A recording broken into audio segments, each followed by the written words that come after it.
Triple Nose says we are the problem and we don't know that this is supposed to be fun.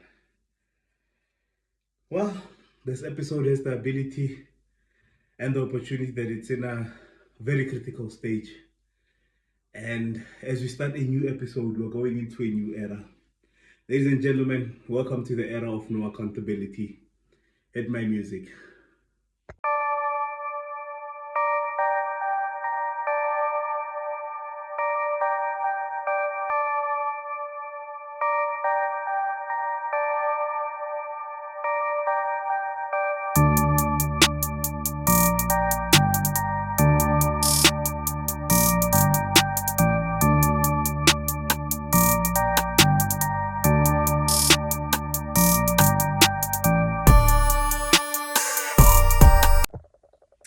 Ladies and gentlemen, welcome to another exciting episode of Simon Says Wrestling. And like I said at the beginning of the show, this show has the ability to set out a new era. A new era has already begun in the WWE, and it's an era of no accountability. Before we get into everything and anything WWE this week, kindly hit the like button, hit the subscribe. We're currently at 101 subscribers. Next major goal is 500 subscribers. So continue watching the videos, continue hitting the like button, continue hitting the share button, turn on your notification bell, follow me on all social medias, and let's converse everything and anything WWE. So yeah, it's been an interesting week in the WWE. As I'm recording this, tonight is the Night of Champions. Night of Champions, obviously a lot of WWE fans are looking towards this show to get the result between the King of the Ring tournament. Obviously the past videos that I have been making on this subject have been rather negative, but I'll give them the fact that they've made the King of the Ring relevant once again. We are now interested in seeing who is going to be winning the King of the Ring. Whether we like the result or not, the King of the Ring is once again relevant. That's the positive that I've gotten out of everything. And it's the fact that we are all going to be tuning in to see who's the King of the Ring. And for once, a tournament in the WWE is going to have a payout. It seems that the King of the Ring is then eventually going to have to choose a champion of their own choosing to go on in a one-on-one match. Which then begs again another question, then what is the need for the Money in the Bank ladder match? But yeah, I guess the difference is in this one, compared to the Money in the Bank one, we have the upcoming PLE, which is SummerSlam. So basically the King of the Ring and the Queen of the Ring is going to be very important to decide who's going to basically main event SummerSlam. On the women's side, I don't know what they're doing there, but yeah, they're doing it. This week, we had a lot of interesting interviews take place. We had a lot of opinions coming from WWE management and obviously WWE superstars. Who I'm talking about is basically Triple H and Cody Rhodes. Yeah, we're gonna start off with the Korabam one. Cody Rhodes basically stating the fact that he is the face of the WWE. Yeah, nothing could be further from the truth. Nothing could be further from the truth. Cody Rhodes is struggling to keep his own show afloat. He's struggling to keep interest and engagement on his own show afloat. So he's definitely not even the face of SmackDown. So he can't be the face of the company. A lot of Bloodline fans are going to be excited hearing me say that. But Roman Reigns is not the face either. At this point in time, Roman Reigns and Cody Rhodes holding the most integral championships in the company is basically what's killing it. It's what's killing the interest. The Bloodline story is repetitive, old, and most of all, it's getting very, very stale. Very, very quickly, because we can already see where this is going. Cody Rhodes has always had an issue. I've always said it on this channel and I'll continue saying it. Can't carry a story, can't carry anything. The only thing that he is good at is basically his opponent. So the opponent that he's going to be having will dictate how good the feud will be. Cody Rhodes does not have a say in it. The only thing that he does have to say is some two corny liners that any good guy in any old classic movie would say. He doesn't bring any factor to any feud. He's basically just your typical good guy. So Cody Rhodes is not the face of the WWE. Roman Reigns is not the face of the WWE. The current face of the WWE is the WWE creative team. And the face is looking more disfigured than what Jason did coming out of the Crystal Lake River. Yeah, WWE creative is what's basically the face and the rot that's in the system. They are the face of that company, and they're the ones that are not giving it or doing it any favors. So at this point in time, the creative team is getting more attention than any other superstars that are actually on the main roster, SmackDown, Raw, or even NXT. We're talking more about the shit creative ideas that have been brought in, the lack of what it seems to be lack of planning when it comes to doing anything. They're just hoping for a moment. If they get that moment, shoot it to the wall. If it sticks, stick with it, and then go with the flow. So at this point in time, there is no face of the WWE. The two people that they've placed at the pyramid of both SmackDown and Raw are what's dragging the episodes and the product very much down. You can say that Roman Reigns has made it watchable. Yes, that's back in 2021. We're in 2026, ladies and gentlemen. He's barely ever had any shows. It's taken Jacob Fatu, made him into a coachable, domesticated pit bull. No teeth, just sends out messages and lets everybody know that he only listens to Roman Reigns. So obviously, Cody Rhodes being wrong about that, and Bloodline fans and Cody Rhodes fans will go at it the whole night, but they are the two main reasons why the product is so unwatchable. Second thing that I wanted to get into is obviously the addition of more Bloodline members going forward. There is going to be additional Bloodline members, ladies and gentlemen, and Solo Sikoa seems to be heading into the direction where he will be joining or feuding with Roman Reigns, and his bloodline will probably also be beaten into submission so he can then join the family. Anyway, another issue, they had a chance to build up a story where I was watching SmackDown highlights. I'm not watching a full episode of SmackDown, nor am I watching a full episode of Monday Night Raw. I still want to maintain my sanity before I go insane. Yeah, anyway. But yeah, watching the highlights, seeing a segment of Solo Sikoa and LA Knight, it gave me an idea. The idea makes sense, it's logical, so the writing team probably won't use it. Why doesn't Solo Sikoa recruit anybody that has been wronged by the bloodline? LA Knight, Drew McIntyre, any other superstars that you can find that, of course, plus with him.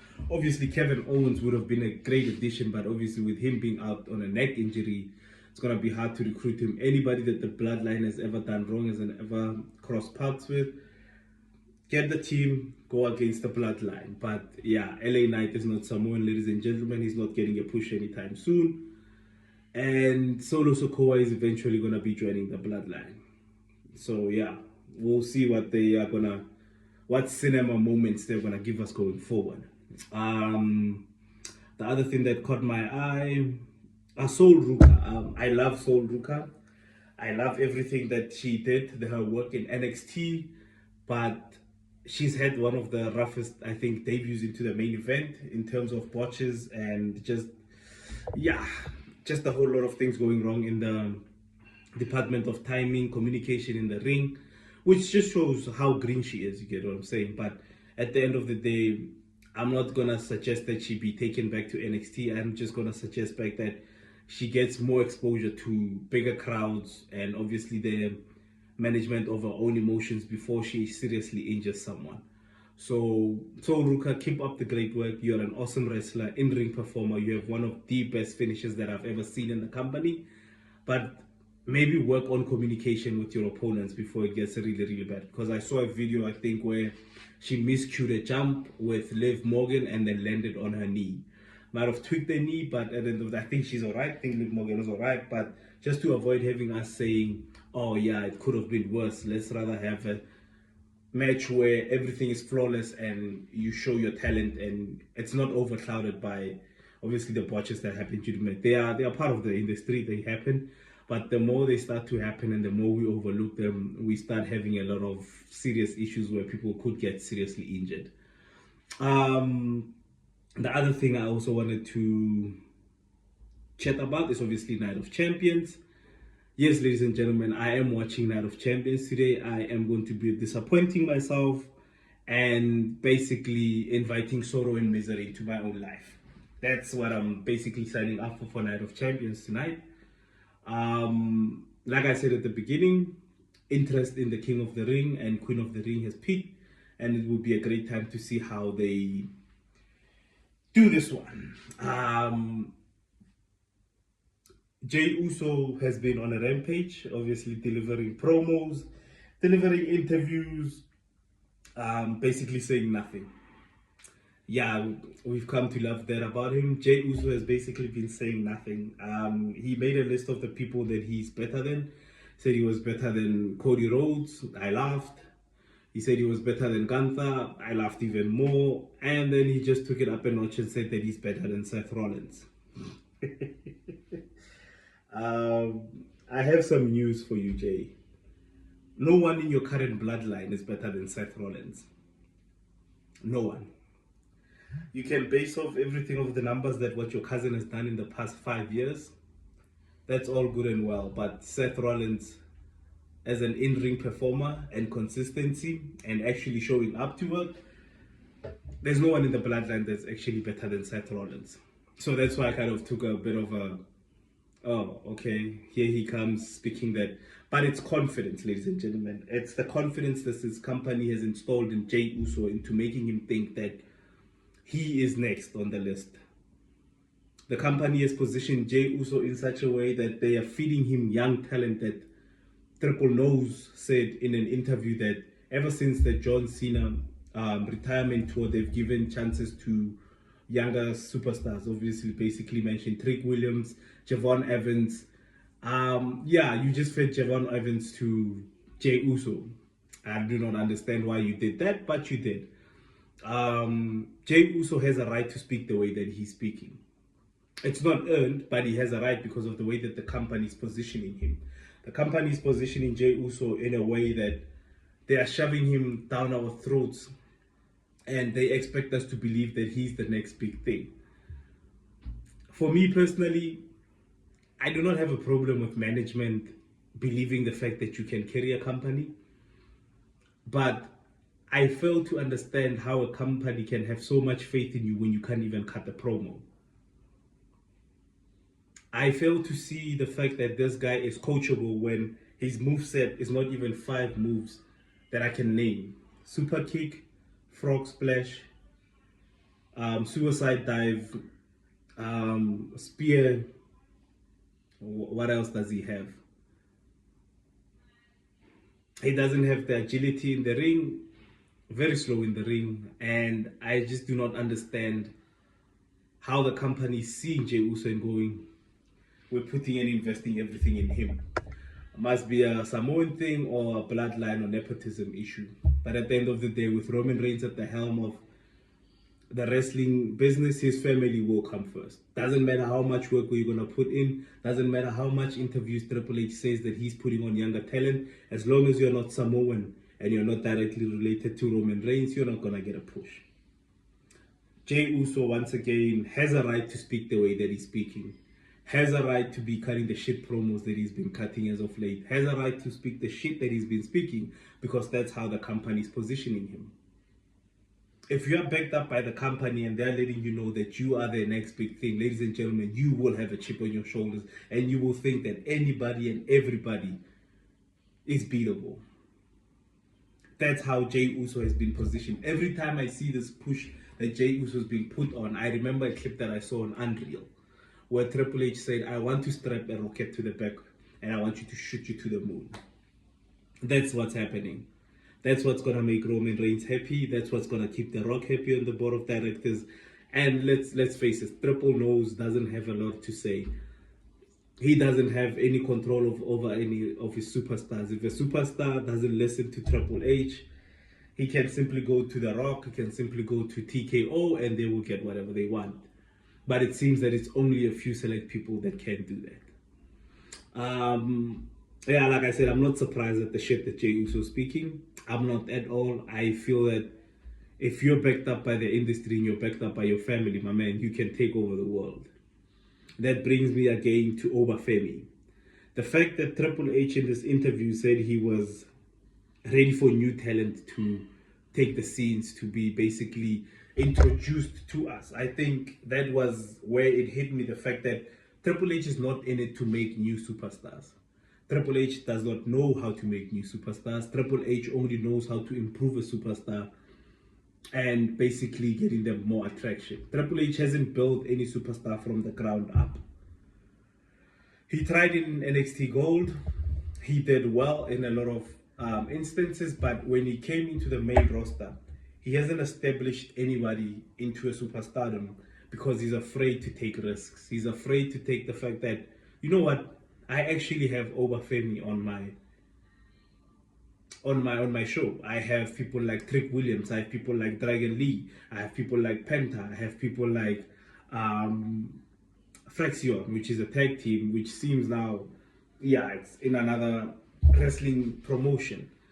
So Triple H is afraid of risks, and at no point in time, every decision that Triple H has made is a safe decision. It doesn't matter what Triple H says in interviews, he does not know what he wants to do with his talent on the show. He's going to continue feeding young superstars to the bloodline to make them relevant. He's going to continue feeding heels to Cody Rhodes to try and make him the most over babyface that you can ever have, and it will never happen. It will never work because the people that he has invested his time, has invested his ideas in, are people that we've seen play out. Roman Reigns, crazy dictator that goes crazy with power. Cody Rhodes, usual babyface that gets attacked by the heel and demands a match. I don't know why Cody Rhodes would even retain the title out of Night of Champions in this triple threat match, but I'm sure they'll find a reason to have the title stick on him. At this point in time, in that triple threat match with Gunther and Sami Zayn, I just want Sami Zayn to have the Universal Championship. They've already fucked up Gunther. They've already dented him so much that I don't see him as a credible threat to his Universal Championship anymore. The only real threat to Cody Rhodes' Universal Championship is Sami Zayn. Sami Zayn versus Cody Rhodes at SummerSlam. They'll find a way to get Cody Rhodes back into the title picture. He doesn't struggle with rematches. Nah.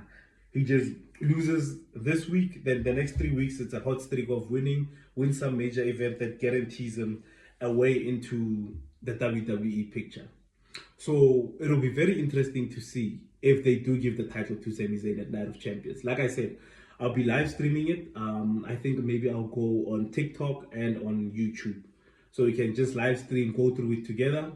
Let me know what you guys think about Night of Champions. Let me know what you think about Triple H and the fact that he hasn't been taking any accountability, which goes back to the title of this video. It's the fact that Triple H, at no point in this interview did he say that we as the WWE management and creative team tend to get it wrong sometimes.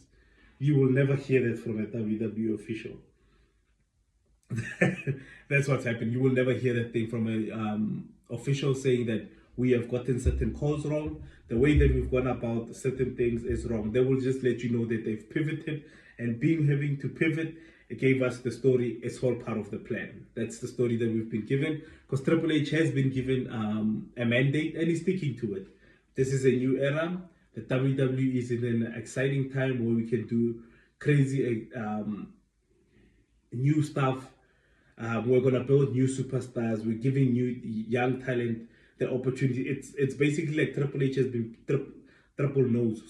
has been placed into a way where he's being fed a dialogue and then he's taking it as is. So we'll see how everything goes. We'll see how everything basically works out going forward. And let me know after you guys watch Night of Champions tonight, who do you think is gonna win? Who do you want to win at Night of Champions? And like I said, and I've made this clear from day one, I'm a huge Obafemi fan. I clearly and wholeheartedly believe that Obafemi should be winning the King of the Ring. But like I said, I am going to watch Night of Champions. I am going to stream it. And I am going to disappoint myself more than ever.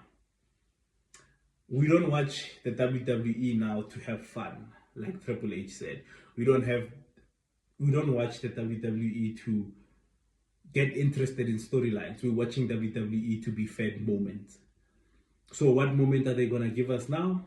Jey Uso winning the King of the Ring, Cody Rhodes retaining, Liv Morgan potentially winning the Queen of the Ring, Trick Williams obviously retaining the United States Championship. Yeah, those are my predictions. I'll post a video as well letting you guys know my predictions, but let me know what you guys think. Comment down below. Thank you so much for tuning in, and yeah, let's go get disappointed together. Let's go watch wrestling, get disappointed together, and if we're bored, at least we'll have each other in the chat. Thank you all so much for tuning in. Don't forget to like, subscribe, share, hit the notification bell, guys, so when we drop new videos, you guys can pull through and check them out. Thank you all so much for the support. Don't forget to follow me on all social media platforms. And yeah, as always, Simon says, peace.